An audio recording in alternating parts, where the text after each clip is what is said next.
Tesla has unveiled the new long-range rear-wheel drive Model Y, and I'm guessing it's going to be basically the same story as this Model 3 here. If you don't care about the crazy power or the nice sound system, actually, new Model Y does have the premium sound in the base model. What? Son of a b-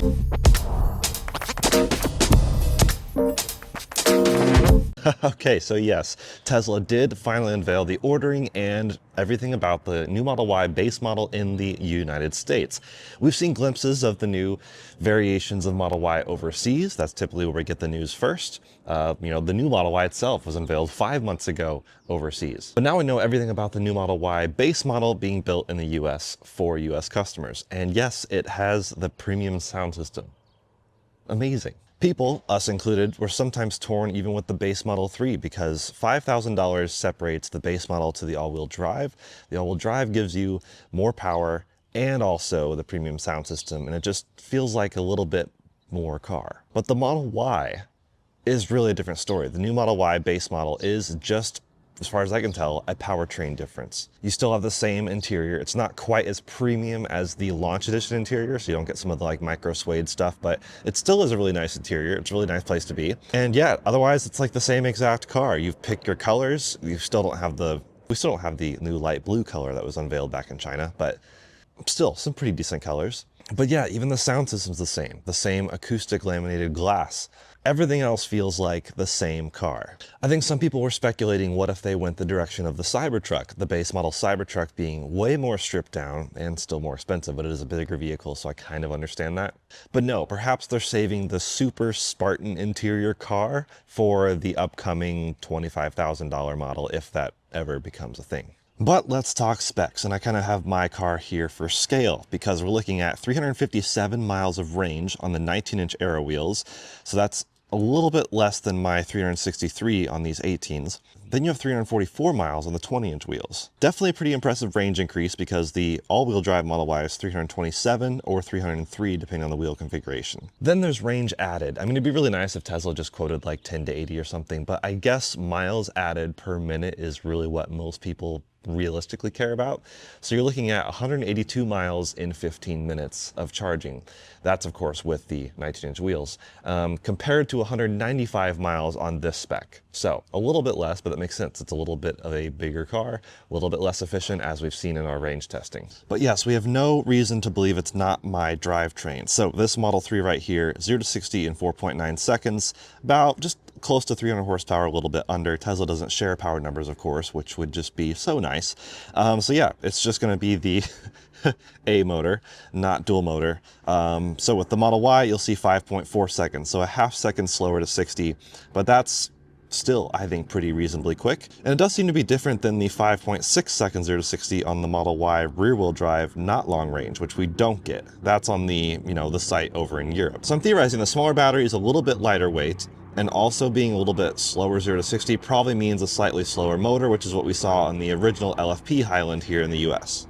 Okay, so price. Tesla quotes, with tax credit, this is basically $37,500. That's pretty impressive. We don't really like to focus on tax credits because they can change in the snap of a finger. So it's really 44,900-ish, basically 45 grand, which I think is still pretty reasonable. And that brings it 15 grand less than the launch series Model Y. Of course, that was mandatorily fully loaded, but still 45 grand for an electric SUV that I would say rivals some of the premium automakers, at least in fit and finish and feel and ride comfort, unlike the original Model Y. Sure, the original one did get better over time. So there's still people debating, should I get a previous gen Model Y, maybe 2024, 2025 model, or get this new one? Maybe try both. That slots at 4 grand under the long range all-wheel drive. So the price disparity, $4,000, unlike the Model 3 where the price disparity was $5,000. Is it because of the premium auto system? I don't really know. But that does put this, like I said, 4 grand below the all-wheel drive long range and 2,500 more than the Model 3 of the same powertrain.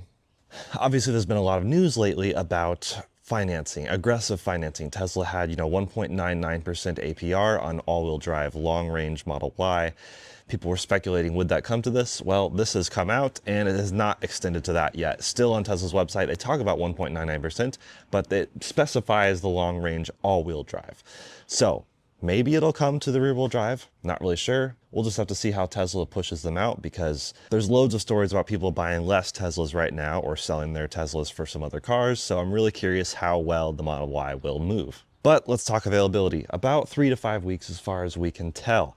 So they'll be built in, Gigafactory, Texas, of course, Fremont. So here we have Tesla's website. Of course, front and center, they now show Model Y starting at $37,490 after tax credit. Actually, not the best contrast of that text over the mountains. Maybe it just depends on your screen size. So let's go to order now. This is where we can look at the configuration really quick and just see, top speed, which I didn't mention earlier, 125 miles an hour. That's the same on either car. So we have long range rear wheel drive here. I'm going to turn off federal tax credit just so we can focus on the actual pricing. Then we can toggle to long range all wheel drive just to see the difference right there. So a little bit faster 0 to 60, but not like that much of a difference. 0.8 second difference. I don't know if that's really worth it if you're looking at speed and power. Although a lot of people, of course, are looking at the all-wheel drive because of, well, having 4 wheels driven. Then you can look at the various colors. So the only one free is Stealth Gray. That's just like the Model 3. Of course, $1,000 gets you the white multi-coat, deep blue metallic. The new diamond black is $1,500. Then there's ultra red and quicksilver for $2,000. I do still like quicksilver quite a bit. Then you can get the 20-inch Helix 2.0 wheels or the 19-inch Crossflow. If you want the range, get the Crossflow. But the Helix doesn't hit range that hard, so it still seems pretty intriguing there.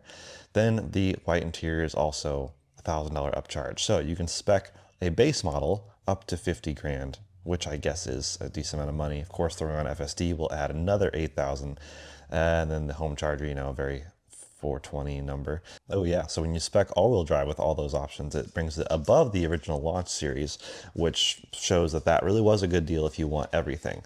But when you look at the rear-wheel drive itself, take some options off, maybe to mix and match a little bit. So probably realistically for most people, mid 40s, of course, adding the tax credit, high 30s. That's a lot of car for high 30s if you ask me. We've seen the all-wheel drive coming out of both those factories.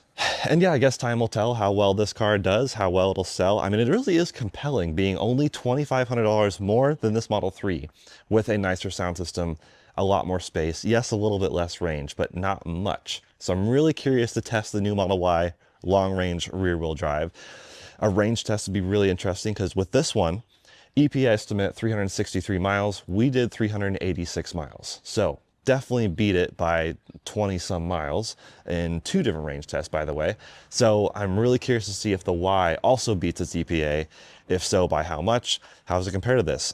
It'd be really impressive if it came close to this, because it does seem like a bigger shape, pushing more air out of the way.